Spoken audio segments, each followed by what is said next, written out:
Hello students, I am Parvinder Singh. Today our topic is organizational structure, which is related to the chapter 5 organizing, जो हमारे chapter 5 12th class से related है, organising chapter से है। आज का जो हमारा टॉपिक है वो ऑर्गेनाइजेशनल स्ट्रक्चर। इससे पहले जो वीडियोस में हमने डिस्कस किया था मीनिंग ऑफ ऑर्गेनाइजिंग, उसके मेरिट्स, डिमेरिट्स, और उसमें हमने ये पढ़ा था कि ऑर्गेनाइजिंग क्या होता है। मैं थोड़ा सा आपको बैकग्राउंड के बारे में बता दूं थोड़ा सा इसका, इसीलिए आपको स्ट्रक्चर पढ़ने में थोड़ा इजी हो जाएगा। फिर भी अगर कोई कन्फ्यूजन होगा आप मेरी प्रीवियस वीडियो देख सकते हैं, उसमें आप क्लियरली क्लैरिफाई कर सकेंगे what is the meaning of organising. मैं शॉर्ट में आपको बता दूं, ऑर्गेनाइजिंग मीन्स होता है जितने भी रिसोर्सेज की हमें ज़रूरत है उनका सारा अरेंजमेंट करना, अथॉरिटीज़, ड्यूटीज़, रिस्पॉन्सिबिलिटीज़ को क्या करना, डिस्ट्रीब्यूट करना। ये सारा काम किसमें आता है? ऑर्गेनाइजिंग। ऑर्गेनाइजिंग क्या है? मैनेजर्स का या मैनेजमेंट का सेकंड इंपॉर्टेंट फंक्शन है आफ्टर प्लानिंग। इससे पहले हम प्लानिंग करते हैं, प्लानिंग के बाद हमें ऑब्जेक्टिव डिसाइड करने के बाद हमें जिन जिन रिसोर्सेज की ज़रूरत पड़ती है उन सभी रिसोर्सेज को अरेंजमेंट कौन करवाता है? ऑर्गेनाइजिंग फंक्शन हमें कराता है। और इसी में हम लोग रिस्पॉन्सिबिलिटी, ड्यूटीज़ और अकाउंटेबिलिटीज फिक्स करते हैं, कौन किसको लायबल होगा। ये सारी चीज़ें किसमें आ जाती हैं? हमारी ऑर्गेनाइजिंग में आ जाती हैं। आज का जो हमारा टॉपिक है वो है ऑर्गेनाइजिंग स्ट्रक्चर। स्ट्रक्चर मीन्स मैं बता दूं आपको, स्ट्रक्चर मीन्स होता है फ्रेमवर्क बना दिया जाता है, जिसे बोला जाता है ढांचा। मीन्स जब भी मैनेजर एक काम जॉब स्टार्ट करता है, काम स्टार्ट करता है, ड्यूटीज असाइन करता है, जॉब्स देता है किसी को, तो वो ऑटोमेटिकली एक स्ट्रक्चर तैयार हो जाता है। स्ट्रक्चर को मैं थोड़ा सा और डीप में बता दूं, what is the meaning of organisational structure can be defined as a network of job positions, responsibilities and authorities at different levels. जब भी कोई मैनेजर वर्क करता है ऑटोमेटिकली ये चीजें अपने आप क्रिएट हो जाती है, अपने आप बन जाती है। कैसे? जब हम जॉब्स देते हैं, किस व्यक्ति को कौन सा काम देना है, कौन सा काम कराना है, नेक्स्ट उससे उस काम की, उस जॉब की क्या दी जाती है? रिस्पॉन्सिबिलिटी देनी है कि ये आपकी जिम्मेदारी है, इस काम को आपको करना ही करना है। और जॉब्स के साथ, रिस्पॉन्सिबिलिटी के साथ उन्हें क्या दी जाती है? अथॉरिटीज। अथॉरिटी मीन्स होता है power to take decision, power to take decision, ये कहलाता है हमारा अथॉरिटीज। तो ये स्ट्रक्चर, इसे क्या बोलते हैं? स्ट्रक्चर बोलते हैं। और ये हर मैनेजर हर लेवल पे परफॉर्म करता है, मिडिल लेवल हो या लोअर लेवल हो। जब भी आप किसी को ड्यूटीज असाइन करते हैं उसके साथ उसको अथॉरिटी और रिस्पॉन्सिबिलिटी भी क्या करते हैं? देते हैं, ताकि जो वर्क है वो इजीली, टाइमली क्या हो सके? कंप्लीट हो सके। नेक्स्ट आता है स्पैन ऑफ मैनेजमेंट। ये छोटा सा टॉपिक है, कई बार बच्चे इग्नोर कर देते हैं इसको, लेकिन कई बार इसको बोर्ड में क्वेश्चन भी अराइज हो जाता है। What is the meaning of span of management? Span of management का मतलब होता है एक मैनेजर के अंदर या एक डिपार्टमेंट के अंदर कितने एम्प्लॉइज या कितने मैनेजर या कितने एम्प्लॉइज या सुपरवाइजर, सबऑर्डिनेट्स को हैंडल कर सकता है, इसे बोला जाता है स्पैन ऑफ मैनेजमेंट। मीन्स एक मैनेजर अपने अंडर में कितने एम्प्लॉइज को इफेक्टिवली हैंडल कर सकता है, उनसे टारगेट अपना अचीव करा सकता है या काम करवा सकता है, इसे बोला जाता है span of management. It means how many employees and subordinate, means कितने एम्प्लॉइज या कितने सबऑर्डिनेट्स इफेक्टिवली एक मैनेजर मैनेज कर सकता है। इफेक्टिवली का मतलब है, मान लो कुछ मैनेजर कहते हैं कि हम तो जी 50 एम्प्लॉइज को हैंडल कर सकते हैं। कहने और करने में बहुत ज़्यादा फर्क होता है। इफेक्टिवली का मतलब है सही तरीके से जो भी उन्हें टास्क दिया गया है, जो भी वर्क दिया गया है उसको timely and effectively and efficiently वो कंप्लीट कर सके, सही तरीके से उनको मैनेज कर सके, इसी को बोला जाता है span of management. Means how many employees और subordinates are manage in under और मैनेज बाय वन मैनेजर। एक मैनेजर कितने एम्प्लॉइज को अच्छे तरीके से मैनेज कर सकता है, ये डिपेंड करता है। कुछ हमारे रीजंस हैं, कुछ कारण हैं कि उनके बेस के ऊपर कि एक मैनेजर ज़्यादा एम्प्लॉइज को हैंडल कर सकता है या कम को हैंडल कर सकता है। Span of control depend, means एक मैनेजर कितने व्यक्तियों को या कितने एम्प्लॉइज को कंट्रोल कर सकता है, ये डिपेंड करता है। फर्स्ट आता है capacity and intelligency level of experience holder है, इंटेलिजेंसी लेवल उसका बहुत अच्छा है, बहुत अच्छे से मैनेज कर लेता है चीज़ों को, तो वो उसका जो स्पैन ऑफ मैनेजमेंट है वो क्या होगा, लार्ज। लार्ज का मतलब है नंबर ऑफ एम्प्लॉइज उसके अंडर में ज़्यादा काम कर सकते हैं, अच्छे से उनको मैनेज कर सकता है। अगर उनका इंटेलिजेंसी लेवल इतना ज़्यादा अच्छा नहीं है, लो है, तो स्पैन ऑफ मैनेजमेंट क्या होगा, स्मॉल होगा। समझ आया? मीन्स अगर मैनेजर बहुत ट्रेंड है, एक्सपीरियंस होल्डर है, तो स्पैन ऑफ मैनेजमेंट क्या होगा, लार्ज। और अगर इंटेलिजेंसी लेवल कम है, मीन्स जो मैनेजर है अनएक्सपीरियंस है, अनट्रेंड है, तो वो क्या करेगा, स्पैन ऑफ मैनेजमेंट क्या रखेगा, छोटा रखेगा। पहले वो कम एम्प्लॉइज को मैनेज करेगा, फिर उसके बाद आगे बढ़ेगा। तो ये डिपेंड करता है उनके कंट्रोल के ऊपर, capacity and intelligency level of manager. Second आता है trust of manager in the employees. अगर सभी एम्प्लॉइज और मैनेजर एक दूसरे के प्रति ईमानदारी दिखाते हैं, या मैनेजर को अपने एम्प्लॉइज के ऊपर विश्वास है, सबऑर्डिनेट्स के ऊपर, और एम्प्लॉइज को भी अपने मैनेजर के ऊपर क्या है, विश्वास है, ट्रस्ट है, तो स्पैन ऑफ मैनेजमेंट क्या होगा, लार्ज होगा। और अगर इन दोनों में आपस में एक दूसरे के ऊपर जो है ट्रस्ट नहीं है, तो स्पैन ऑफ मैनेजमेंट क्या होगा, स्मॉल होगा, क्योंकि सुपरविजन क्या होगा, मैनेजर का ज्यादा होगा। तो ये डिपेंड करता है मैनेजर का एम्प्लॉइज के प्रति या एम्प्लॉइज का मैनेजर के प्रति, दोनों का आपस में एक दूसरे के ऊपर ट्रस्ट कैसा है, विश्वास रखते हैं या नहीं रखते हैं। Employees intelligence level. अब यहाँ पे फर्स्ट वाले हमने बात की थी इंटेलिजेंस लेवल ऑफ मैनेजर की। मैनेजर अगर इंटेलिजेंट है तो स्पैन ऑफ मैनेजमेंट क्या होगा, लार्ज। वैसे ही लागू चीज होती है किनके ऊपर, एम्प्लॉइज के ऊपर। अगर स्पैन एम्प्लॉइज का इंटेलिजेंसी लेवल क्या है, अच्छा है, एक्सपीरियंस होल्डर है, हर चीज से फैमिलियर है, पहले से वो काम कर चुके हैं, ट्रेंड है, डेवलप्ड है, तो स्पैन ऑफ मैनेजमेंट क्या होगा, बड़ा होगा। मींस ज्यादा एम्प्लॉइज अंडर काम कर सकते हैं, क्योंकि trend employees, experience holder employees के ऊपर ज्यादा सुपरविजन की जरूरत नहीं होती है। इसीलिए एक मैनेजर इन चीजों को, एम्प्लॉइज को बहुत अच्छे से हैंडल कर सकता है, और स्पैन ऑफ मैनेजमेंट क्या होगा, इसमें लार्ज हो सकता है। और अगर न्यूली है, न्यू बिजनेस है, सारे एम्प्लॉइज भी नए हैं, तो स्पैन ऑफ मैनेजमेंट क्या होगा, स्मॉल।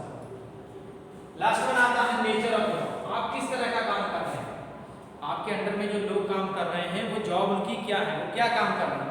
अगर तुम रूटीन जॉब कर रहे हैं, डेली बेस जो डेली हम काम करते हैं वही डे टू डे वही एक्टिविटीज कर रहे हैं, तो उस पर आप ज़्यादा एम्प्लॉइज को हैंडल कर सकते हैं, क्योंकि उनका रूटीन जो है उन्हें पता है। अगर आप उन्हें कुछ दिन के बाद, या टास्क उनके क्या है, स्पेशलाइज हैं, या चैलेंजिंग टास्क देते हैं, तो चैलेंजिंग टास्क में क्या होता है, सुपरविजन ज़्यादा होता है, मैनेजर को बहुत ज़्यादा गाइडेंस देनी पड़ती है, कंट्रोल ज़्यादा करना पड़ेगा। वहाँ पे जहाँ पे चैलेंजिंग जॉब्स है वहाँ पे स्पैन ऑफ मैनेजमेंट क्या होगा, स्मॉल होगा, और जहाँ पे रूटीन जॉब्स आ जाएंगी वहाँ पे स्पैन ऑफ मैनेजमेंट क्या हो जाएगा, लार्ज हो जाएगा। सो इस टॉपिक पे भी कई बार क्वेश्चन आ जाता है स्पैन ऑफ मैनेजमेंट पे, जो हमने डिस्कस किया है। नेक्स्ट आता है type of organisational structure. There are two types, first is functional, second is divisional. Functional structure हम पढ़ेंगे पहले। Functional structure when the activities और jobs are grouped keep in the mind the function the job, then it is called a functional structure। जब किसी काम को या किसी वर्क को पूरे जॉब के हिसाब से डिवाइड किया जाता है, उसको एक अंडर डिपार्टमेंट में लेके आया जाता है, वो कहलाता है हमारा फंक्शनल डिपार्टमेंट। मींस एग्जांपल से आपको इजीली समझ में आ जाएगा। मान लो अगर हम प्रोडक्शन कर रहे हैं, प्रोडक्शन करने में हमने प्रोडक्शन डिपार्टमेंट में हमने उन्हीं लोगों को लगा रखा है जो प्रोडक्शन से रिलेटेड है, तो प्रोडक्शन से रिलेटेड जितनी भी एक्टिविटीज है वो किस डिपार्टमेंट में आ जाती है, हमारी प्रोडक्शन डिपार्टमेंट में आ जाती है।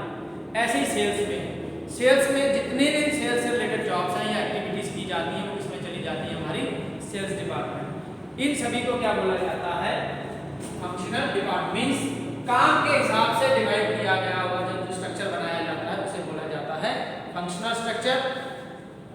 इन दोनों में थोड़ा सा मैं पहले बता दूं, मैं बाद में भी डिस्कस करूंगा डिविजनल में। फंक्शनल में मींस जॉब के हिसाब से अगर डिपार्टमेंट बनाए जाते हैं वो कहलाता है फंक्शनल डिपार्टमेंट। और अगर number of products means multi products के हिसाब से अगर डिपार्टमेंट बांटे जाते हैं वो कहलाता है हमारा डिविजनल स्ट्रक्चर कहा जाता है। सो फर्स्ट हम इस पे डिस्कस कर लेते हैं फंक्शनल डिपार्टमेंट पे।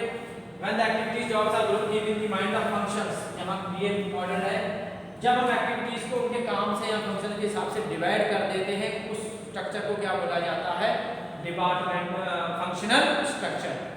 अब इसमें एग्जांपल है, जैसे प्रोडक्शन डिपार्टमेंट अलग हो जाएगा, फाइनेंस अलग हो जाएगा, मार्केटिंग अलग हो जाएगा, एंड परचेस अलग हो जाएगा। फिर इसी में और सब डिवाइड किया गया है, मींस जब ये मेन डिपार्टमेंट बना दिए गए हैं इसमें से प्रोडक्शन ही होगा, इसमें फाइनेंस से रिलेटेड वर्क एक्टिविटीज होंगी, इसमें मार्केट से रिलेटेड होंगी, इसमें किससे रिलेटेड होंगी, परचेज से रिलेटेड होंगी।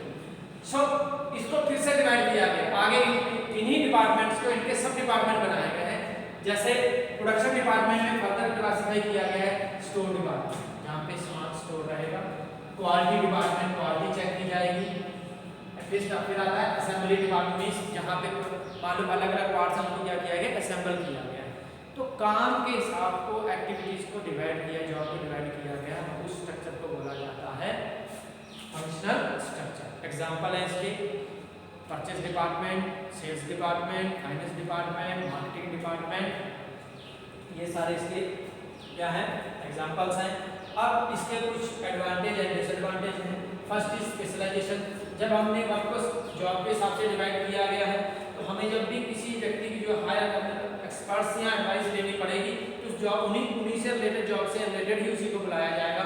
नहीं जैसे प्रोडक्शन वाले को जरूरत पड़ती है कि कोई नई टेक्निक को सीखना है प्रोडक्शन करने के लिए, तो प्रोडक्शन से रिलेटेड ही उन्हीं स्पेशलिस्ट को बुलाया जाएगा, एक्सपर्ट्स या प्रोफेशनल को बुलाया जाता है, जो उन कामों में एक्सपर्ट होते हैं, और उन्हीं कामों में वो क्या कर देते हैं, उसको स्पेशलाइज कर देते हैं। इजी सुपरविजन होता है, क्योंकि काम को हमने डिवाइड कर दिया गया है on the basis of active jobs, तो इनका सुपरविजन क्या हो जाता है, इजी हो जाता है। Easy coordination. कोऑर्डिनेशन इजी कैसे हो जाता है, क्योंकि हर डिपार्टमेंट अलग अलग है, सभी का जो मेन टारगेट है वो ऑर्गेनाइजेशन गोल को क्या करना है, अचीव करना है। तो सभी क्या करते हैं, एक दूसरे की कोऑर्डिनेट करते हैं, हेल्प करते हैं। हेल्प कैसे करते हैं, जैसे ये जितने भी डिपार्टमेंट हैं सब ये इंटरडिपेंडेंट होते हैं। जैसे सेल वाला प्रोडक्शन के ऊपर डिपेंड है, ठीक है, फाइनेंस पे डिपेंड है, मार्केटिंग पे डिपेंड, मींस कोई भी डिपार्टमेंट एक दूसरे से अलग नहीं है, ये सारे एक दूसरे से जुड़े हुए हैं, एक दूसरे से क्या है, इंटरडिपेंडेंट है। इसीलिए ये आपस में क्या करके चलते हैं, कोऑर्डिनेशन करके चलते हैं। फॉर एग्जांपल सेल्स डिपार्टमेंट को ऑर्डर ज़्यादा मिल गया, उसने तुरंत बताया किसको, प्रोडक्शन डिपार्टमेंट को, उन्होंने प्रोडक्शन करना क्या कर दिया, शुरू कर दिया। अगर इनमें कोऑर्डिनेशन नहीं रहेगा तो प्रोडक्शन आएगा नहीं, प्रोडक्शन नहीं आएगा तो हमारी सेल नहीं होगी, सेल नहीं होगी तो पैसे की कमी हो जाएगी। सो ये सारी चीज़ें एक दूसरे के इंटरडिपेंडेंट हैं, इसीलिए ये हमेशा इनमें क्या रहता है, कोऑर्डिनेशन ज़्यादा रहता है, कोऑर्डिनेशन करना इजी होता है। Increasing the managerial efficiency. Her managers के जो अलग अलग डिपार्टमेंट बनाए गए हैं उनको वो हैंडल करते हैं, डेली में उसी में सुपरवाइज करते हैं, तो इससे क्या होगी, उनकी परफॉर्मेंस क्या होती है, इंप्रूव होती है, एफिशिएंसी इंक्रीज होती है। नेक्स्ट आता है इफेक्टिव ट्रेनिंग।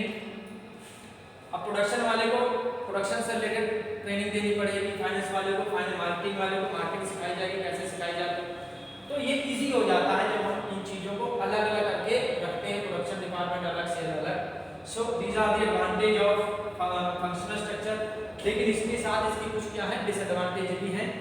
फर्स्ट है difficulty in achieving the organisation. Difficulty कैसे आती है, जैसे हर डिपार्टमेंट को अपना अलग टारगेट है, वो अपने अपने टारगेट को अचीव करने के लिए वो ये नहीं देखता है कि किसी का दूसरे का सहयोग किया जाए या ना किया जाए, वो ऑर्गेनाइजेशनल गोल्स में कोई भी उन्हें संबंध नहीं रहता। क्यों, क्योंकि जब भी उन्हें रिपोर्ट देनी होती है तो उन्हें अपने डिपार्टमेंट से रिलेटेड होती है, उन्हें ऑर्गेनाइजेशनल गोल से कोई भी लेना देना नहीं है।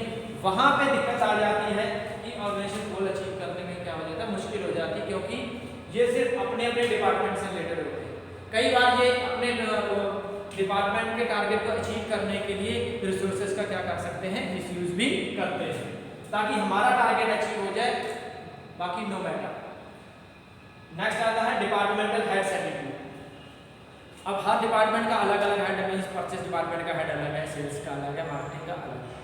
अगर इनमें आपस में कोऑर्डिनेशन है फिर तो ठीक है, अगर इनमें कुछ हल्का सा भी माइनर में भी अगर एटीट्यूड आ गया, नहीं जी हमारा अगर डिपार्टमेंट नहीं होगा तो बाकी डिपार्टमेंट क्या बेकार है, हमारा डिपार्टमेंट क्या है, सुपीरियर है बाकी सभी डिपार्टमेंट से, हमारे डिपार्टमेंट में ही सभी लोग क्या है, निर्भर है, वहाँ पे कन्फ्लिक्शन पैदा हो जाता है, कंफ्लिक्ट पैदा हो जाता है। मिसअंडरस्टैंडिंग की वजह से हम लोग ना तो अपना टारगेट अचीव कर पाते हैं, ना ही ऑर्गेनाइजेशनल गोल को अचीव कर पाते हैं, क्योंकि कई बार डिपार्टमेंटल हेड्स जो हैं पूरे ऑर्गेनाइजेशन को क्या कर देते हैं, लॉस में ले आते हैं, सिर्फ अपनी ईगो के चक्कर। नेक्स्ट आता है डिफिकल्ट टू फिक्स अकाउंटेबिलिटी। अब मान लीजिए ऑर्गेनाइजेशनल गोल इजीली अचीव हो गया, फिर तो कोई प्रॉब्लम ही नहीं है। अगर इन द चांस कि अगर ऑर्गेनाइजेशनल गोल हम लोग अचीव नहीं कर पाए तो कोई भी डिपार्टमेंट अपने ऊपर जिम्मेदारी नहीं लेता है, वो एक दूसरे पे क्या कर देते हैं, अकाउंटेबिलिटी ट्रांसफर करते हैं। नहीं सर, उस डिपार्टमेंट ने हमें रॉ मटेरियल नहीं दिया, या उस डिपार्टमेंट ने हमें इंफॉर्मेशन नहीं दी, या वहाँ से हमें बताया नहीं गया, तो यहाँ अकाउंटेबिलिटी फिक्स करना क्या हो जाता है, बहुत मुश्किल हो जाता है। लोग एक दूसरे के ऊपर अपनी अकाउंटेबिलिटी क्या करते हैं, थोप देते हैं। नेक्स्ट है इनफ्लेक्सिबिलिटी। इनफ्लेक्सिबिलिटी कैसे होता है, मान लीजिए डिपार्टमेंट अलग अलग है, हर डिपार्टमेंट में जॉब अपने हिसाब से दे रखी है, तो वो बंदे उसी काम में एक्सपोर्ट होते हैं। मान लीजिए अगर हमें एम्प्लॉयज़ की जरूरत पड़ती है प्रोडक्शन डिपार्टमेंट से सेल डिपार्टमेंट में या मार्केटिंग डिपार्टमेंट में, तो हम लोग उसमें शिफ्ट नहीं कर सकते। क्यों? क्योंकि वो ट्रेन नहीं है, उन्हें उनकी नॉलेज नहीं है। तो यहाँ पे इनफ्लेक्सिबिलिटी आ जाती है, काम आप इजीली, आप जब भी आपको जरूरत पड़ेगी आप एम्प्लॉयज़ को एक दूसरी जगह से ट्रांसफर नहीं कर सकते हैं। प्रॉब्लम यही है कि उन्हें उस चीज़ की कोई भी नॉलेज पहले से नहीं दी गई है, उन्हें सिर्फ वही काम दिया गया है जो उन्हें पहले से आता था, नया काम उन्हें कोई भी नहीं सिखाया गया। ये तो था हमारा फंक्शनल डिपार्टमेंट। अब आप बात करते हैं डिविजनल स्ट्रक्चर की बात। डिविजनल स्ट्रक्चर में क्या होता है, जब कोई भी ऑर्गेनाइजेशन या कोई भी कंपनी या फर्म या बिजनेस नंबर ऑफ प्रोडक्ट्स बनाता है, तो नंबर ऑफ प्रोडक्ट्स के हिसाब से हम जो स्ट्रक्चर तैयार करते हैं उसे क्या बोला जाता है, डिविजनल स्ट्रक्चर। क्यों? क्योंकि ये किस पे बेस पे होता है, on the basis of product के बेस पे होता है। जैसे मैंने एग्जांपल दिया है, टेक्सटाइल है, कॉस्मेटिक है, मेडिसिन है, सोप है। मान लीजिए कोई कंपनी 4 प्रोडक्ट बनाती है, तो ये 4 प्रोडक्ट्स इनके डिपार्टमेंट क्या होंगे, अपने अलग अलग होंगे। फॉर एग्जांपल टेक्सटाइल का purchase, sale, marketing and finance department अलग होगा, कॉस्मेटिक का purchase, sale, marketing and finance department इनका भी अलग होगा, ऐसे ही मेडिसिन का होगा, ऐसे ही इसका होगा, सोप होगा। तो ये जो स्ट्रक्चर तैयार किया जाता है, ये on the basis of product के बेस पे जो तैयार किया जाता है, बनाया जाता है, वो कहलाता है हमारा डिविजनल स्ट्रक्चर।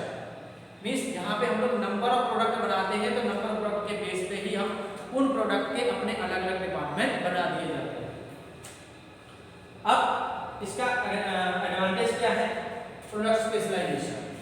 हर डिपार्टमेंट अलग है, मींस अगर एक ही कंपनी 4 प्रोडक्ट बनाती, 4 डिवीजन में अलग अलग डिवाइड कर दिया है, तो वो हर बंदा जो है, हर प्रोडक्ट जो है अपने उसमें क्या होगा, स्पेशलाइज होगा।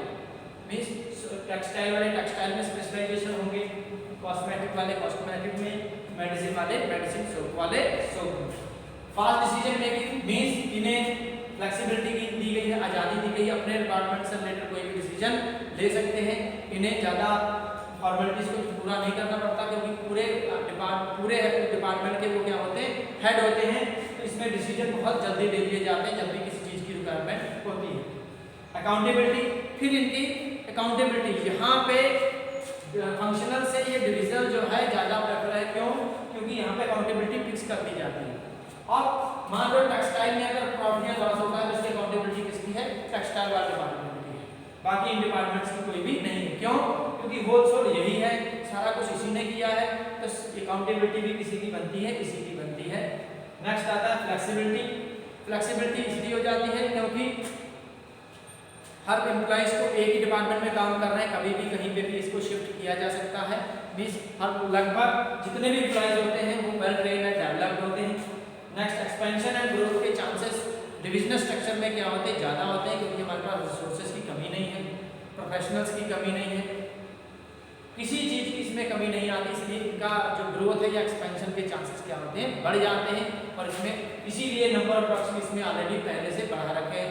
जहाँ पे कंपनी पहले रिलायंस के एग्जाम्पल ले लेते हैं, रिलायंस के पहले 2-4 प्रोडक्ट आते थे, अब उन्होंने बहुत सारे प्रोडक्ट्स हर फील्ड में लगभग उनके प्रोडक्ट्स आने शुरू हो गए हैं, तो इनके ग्रोथ और एक्सपेंशन के चांसेस क्या हो जाते हैं, बहुत ज़्यादा बढ़ जाते हैं। इसके साथ कुछ इसके डिसएडवांटेज भी हैं, कुछ कमियां भी हैं कि डिविजनल स्ट्रक्चर में ये तो है नहीं कि सारी अच्छाई हैं। फंक्शनल स्ट्रक्चर की तरह जैसे फंक्शनल स्ट्रक्चर में कुछ लिमिटेशंस थी, ऐसे ही डिविजनल में है। फर्स्ट आता है मोर रिसोर्सेज रिक्वायर्ड। अब डिविजनल स्ट्रक्चर पहले बताया गया कि नंबर ऑफ प्रोडक्ट्स के बेस के ऊपर है, नंबर ऑफ प्रोडक्ट ज़्यादा बनाएंगे, डिपार्टमेंट ज़्यादा होंगे, तो हमें रिसोर्सेज की भी क्या जरूरत पड़ेगी, ज़्यादा पड़ेगी, एम्प्लॉय ज़्यादा रखने पड़ेंगे, मैन मशीन मटीरियल ज़्यादा लेके आना पड़ेगा। नेक्स्ट आता है focus product focus demand. Means एक ही कंपनी की 4 प्रोडक्ट बना रहे हैं, तो ये सिर्फ अपने उससे मतलब रखते हैं, कंपनी से इससे कोई भी लेना देना ज़्यादा, जैसे हमें था इससे लेना देना नहीं है। सो ये ज़्यादा फोकस इसके ऊपर करते हैं, प्रोडक्ट के ऊपर फोकस करते हैं। नेक्स्ट आता है conflict on the allocation of resources. अब डिपार्टमेंट ज़्यादा बनाते हैं तो रिसोर्सेज भी उन्हें ज़्यादा चाहिए। अब मान टेक्सटाइल वाले को भी चाहिए, कॉस्मेटिक वाले को भी चाहिए, मेडिसिन वाले को भी चाहिए और सोप वाले को भी चाहिए। तो लास्ट में क्या होता है, जब रिसोर्सेज का डिस्ट्रीब्यूशन होता है तो हर डिपार्टमेंट यही चाहता है कि मुझे ज़्यादा से ज़्यादा रिसोर्सेज मिले। मीन्स अगर मान लो फाइनेंस की बात करते हैं तो हर डिपार्टमेंट चाहता है कि मुझे ज़्यादा से ज़्यादा फाइनेंस अवेलेबल या ज़्यादा हमारा बजट बनाया जाए। वहाँ पे भी इनमें आपस में क्या हो जाता है, कंफ्लिक्ट की भावना पैदा हो जाती है, जिससे इनमें आपस में मिसअंडरस्टैंडिंग हो जाती है। So students, today we discuss about the organisational structure. There are two types of organisation, functional and divisional. इसके साथ हमने पढ़ा था style of management. In the next video we will discuss the next topic. Till then, thank you, have a nice day.